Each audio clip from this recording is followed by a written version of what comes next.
Hello ladies and gentlemen, my name's Matthew Upton and welcome to a special report for Kedington News. When I closed down the site a short time ago, I did say I would return with a few video blogs to let you know how stories are progressing. One story that we reported on last October was how the Parish Council had suspended all meetings for the foreseeable future. This happened because, at the time, someone had made various allegations against various members of the Parish Council. The person who made the allegations must for legal reasons remain anonymous, as must the names of the 6 members of the Parish Council against who the allegations were made.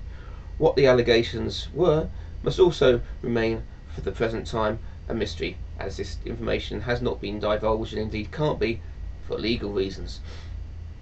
Suffice to say, all the members of the Parish Council who have been accused have denied any allegations against them. However, it was deemed necessary at the time, following advice that they were given, that they should suspend Parish Council meetings for the foreseeable future. I can now tell you that back on the 26th of April there was an annual parish meeting. This is not a Parish Council meeting, it's an annual meeting of the village and indeed the rest of the parish. This included a report from the chair of the Parish Council, Terry Wheeler. He rounded off his speech with news on the suspension of the Parish Council, saying that only once before in his time on the Parish Council could he remember the situation being as bad as it currently is. At that time we lost several members of the Parish Council, including the chairman and the clerk, as a result of the problems happening back then. It had been a very difficult decision to suspend the Parish Council, but he said after advice they decided it was the only sensible option. Mr. Wheeler then went on to say that he hoped the elections this Thursday, May the 5th, will change the current situation, and as such the Parish Council meetings could recommence with the first meeting after the election, the annual meeting of the Parish Council on May the 17th. He warned, however, that if at this time the situation had not been sufficiently resolved, a further suspension may be required. In other news, you may remember our article of the 23rd of March about the general village meeting to formulate a plan to save Kedington Library from closure. A meeting at which those of you who were there will remember many ideas were considered, including, I might add, one put forward on the evening by Parish Council Chairman Terry Wheeler, that the Parish Council should use part of the library as an office for the parish clerk.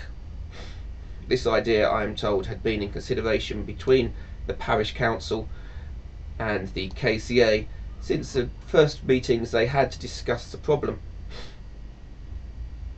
At the end of the meeting, a committee was appointed to oversee plans to keep the library open. This included Terry Wheeler, Peter Garner, Richard Hobbs, Steve Brown, John Pellin, David Atkins and Rebecca Loader.